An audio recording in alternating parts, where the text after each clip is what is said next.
berkaitan dengan perkembangan yang tengah kita hadapi urangnya, iaitu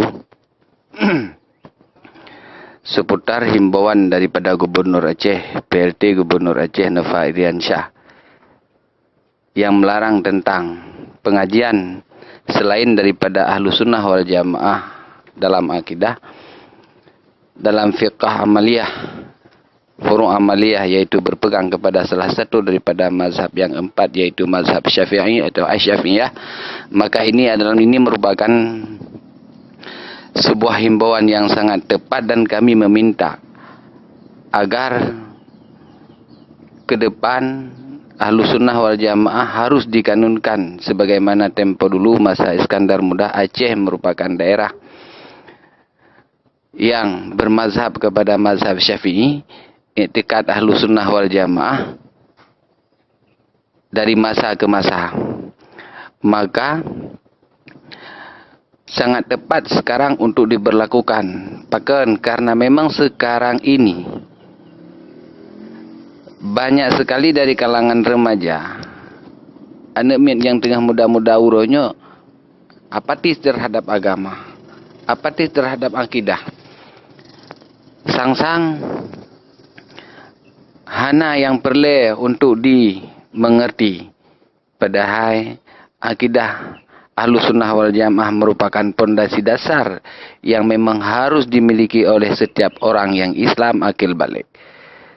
Ada nama kamu mukallaf, nyo memahami leboh ilmu untuk ukuran farduin merupakan wajib hukumnya kepada setiap orang Islam, laki-laki dan perempuan.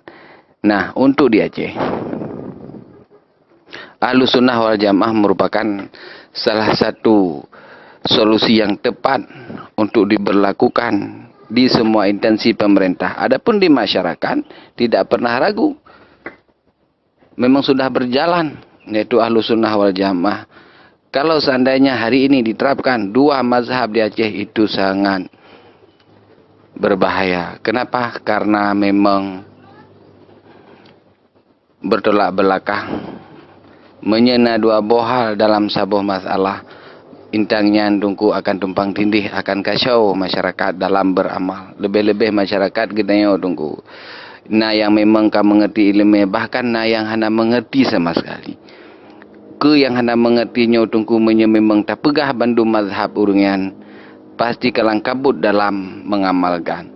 Akan tetapi solusi yang tepat dari Aceh dari masa ke masa memberlakukan pilihan daripada mazhab yang empat, yaitu mazhab Syafi'i, itu sangat tepat. Dan dalam ilmu tasawuf, yaitu Junaid Baghdadi dan Imam Ghazali, itu merupakan salah satu langkah yang tepat ya, untuk diterapkan di Aceh ya. Maka oleh karena yang demikian, kepada siapa saja atau pihak manapun yang mencoba untuk menghalang-halangi jalannya himbauan tersebut, maka sangat kita sesalkan dan sangat kita sayangkan.